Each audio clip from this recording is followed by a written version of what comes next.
Hello viewers, আসসালামু আলাইকুম। Welcome to Aiman's cake town. আশা করি আপনারা সবাই ভালো আছেন। আমি আলহামদুলিল্লাহ ভালো আছি। অনেকদিন পরে একটা ভিডিও নিয়ে এসেছি। এটা অনেকদিন আগেরই করা একটি কেক। আপনারা হয়তো সবাই এই কেকের ছবিটা দেখে ফেলেছেন।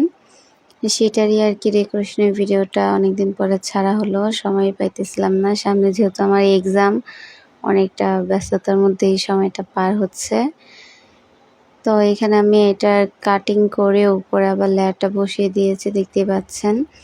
এরপর এটা আমি ফাইনাল ফিনিশিং দিব।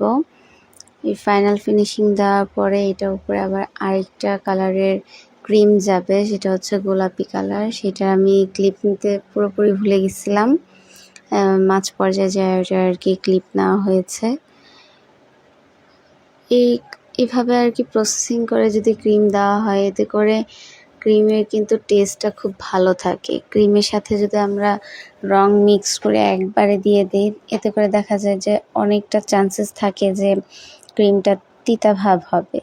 এই জন্য যারা নতুন আছেন তারা আগে হোয়াইট কালার দিয়ে ফিনিশিং দিয়ে এর উপরে হালকা অল্প একটু ক্রিম কালারিং মিক্স করে নিতে পারেন। এতে করে দেখবেন কেকের টেস্টটাও ভালো থাকে, লুকটাও খুব সুন্দর হয়।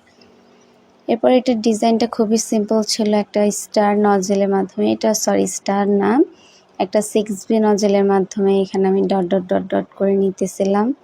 এটা যারা এখন বিগিনার আছে তারাও পারবে, মানে এটা খুবই সহজ একটা ডিজাইন ছিল। এটার উপরে কিছু টপার ছিল, সেই টপারগুলো আমি সেট করে দিতেছিলাম।